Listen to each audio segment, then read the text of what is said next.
Hey guys, today we're going to try and solve a problem that I've been having for a little while. I got this really cool laser engraver. It's the Atomstak A5 Pro. The nice thing about it is that it will engrave a fairly large area, like a cutting board, something like that. It's 400 centimeters, which it's about 18 inches wide, and roughly the same in the other direction. But the problem is, I don't have anywhere to really put this in the shop right now. So what I want to do is make a base that I can take outside. That way I don't need ventilation on it or anything. Just let the burning happen outside.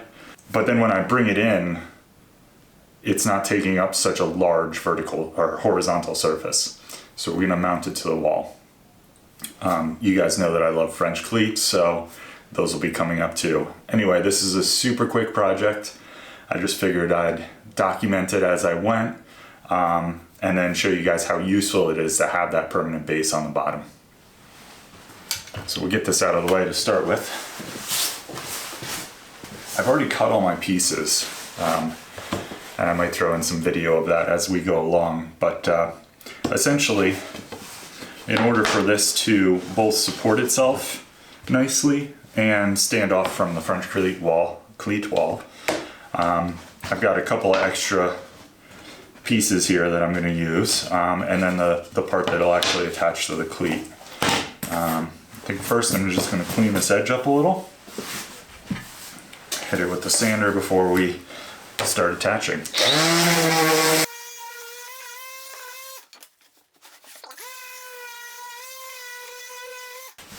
Okay, so I've already measured out the appropriate spacing for these extra support blocks, and one's going to go right at the bottom, another one right there.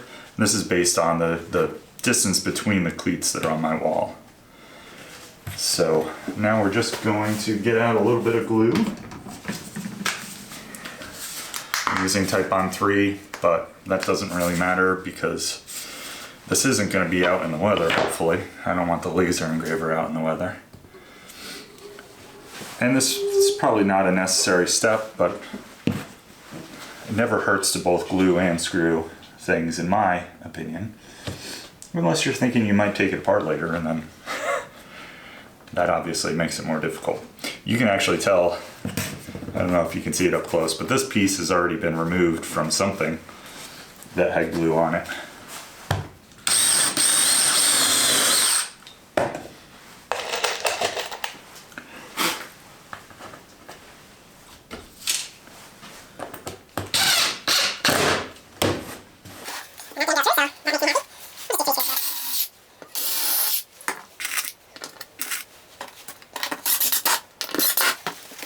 Still good. Okay, and I'm gonna do the same thing on this.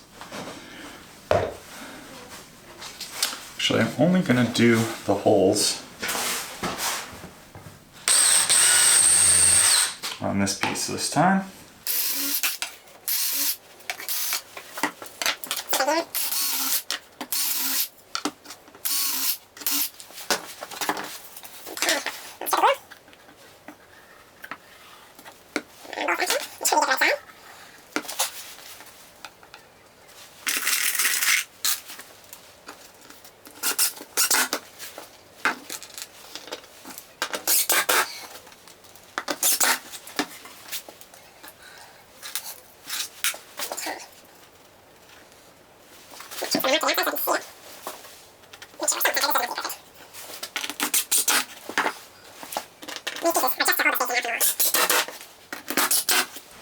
Beautiful. A little bit of glue squeeze out.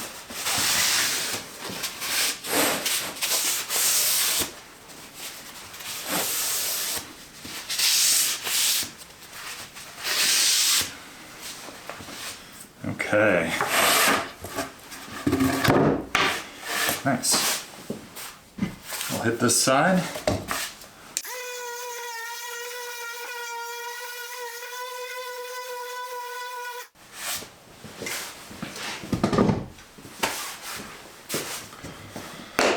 Okay, I think we're all done with the glue for now.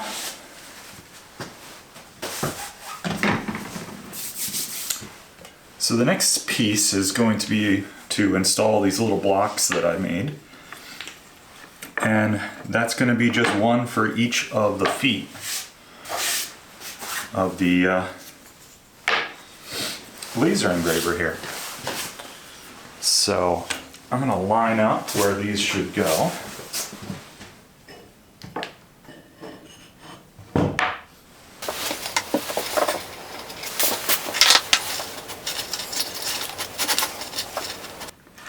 All of this was made out of scrap pieces that I had laying around.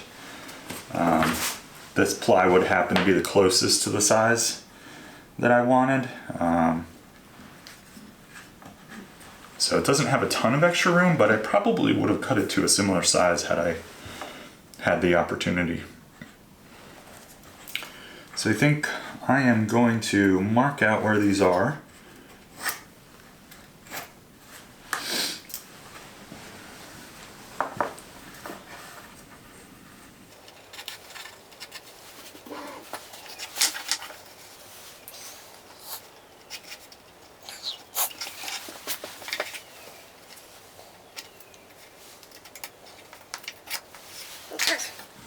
So these will be nice and easy to install. I think I will drill some pilot holes for these so they don't wiggle around.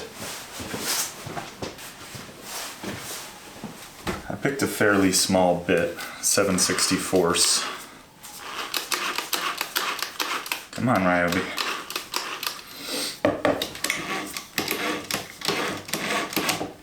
There we go.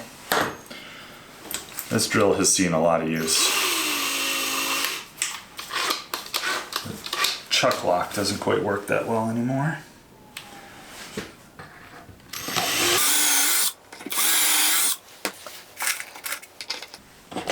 Now when I drilled these holes into the 3/4 inch little ply pieces that I'm using here, I made them oversized because it would be really easy to crack these pieces because this isn't the strong way to use plywood to drill through plywood. The screw tends to separate the layers. But because that hole is oversized, it'll work perfectly.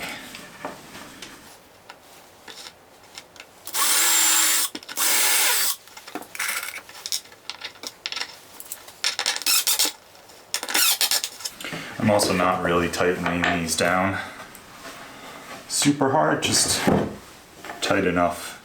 This DeWalt Atomic brushless has a lot of power and it's pretty easy to over tighten screws, so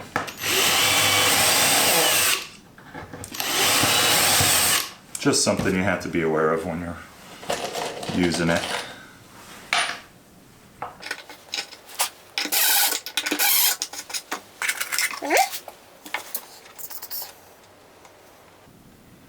It's interesting, I either marked these wrong or the spacing is off on one.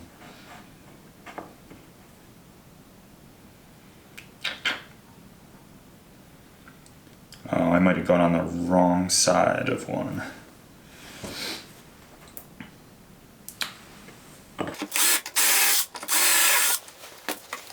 Oh, you know what it is? It's because of that power box, so I'm on the opposite side on that end.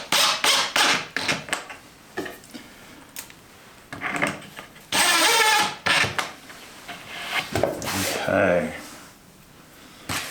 let's double check, see if it still fits. So this is going to be the side that's the back.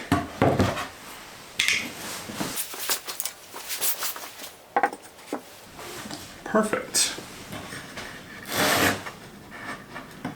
Get that to slide over a little bit.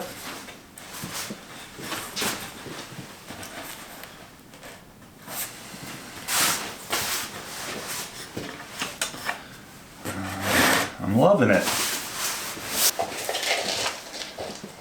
I might use a few of these really tiny little Phillips head. I think they're supposed to be for sheet metal or sheet rock. I'm not sure, but they work really well because they're super sharp and they're not very long. So that'll tie it in perfectly here. I think I use perfectly a lot. You could probably count how many times. Have a fun game with that. Well, I don't know if it'd be that fun.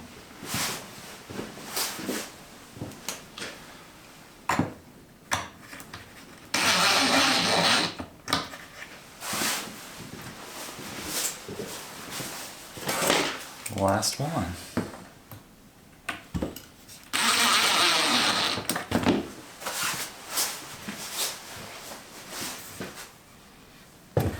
There we go. So the next thing I want to do with this is a little bit of cable management probably. So the main thing is that the power cord is always flopping around, so I'd like to get that power pack set up right back here and tie down the cable so that it plugs in nicely. And then probably also run that USB cable over to here somewhere. So let me get that stuff together. Okay, so we got together a couple of pieces here. The first are these little sticky guys. They're meant for cable management, so there's an adhesive on the back. And then I'm also going to use one of those little screws that we use to attach the laser engraver to the board as well. And a couple little zip ties. So I'm going to pick two spots.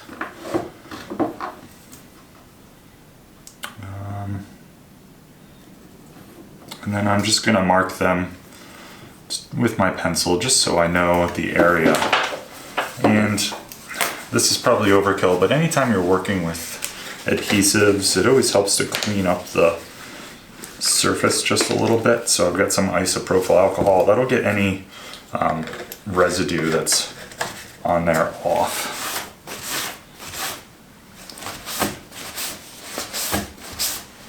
Okay.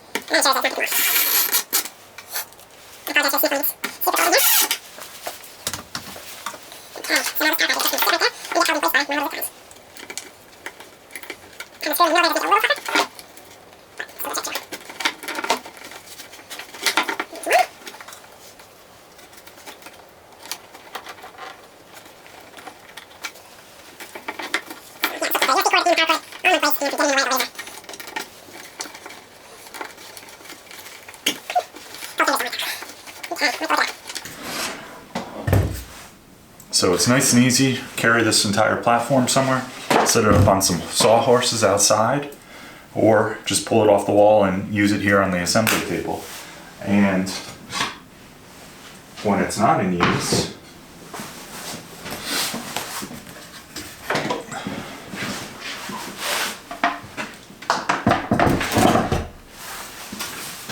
we'll hang it right on the wall. So it's not actually going to go here because I think it'd get a little dirtier here, but I have a great spot for it in the other end of the garage up on the wall on some other French cleats. So I think this is going to be perfect. It's a great way to store this and have it pretty much ready to go as soon as I'm ready. So the next thing I want to do, I'm going to go plot out a grid that we can put onto this plywood that'll help me align different materials, and we'll burn that right in.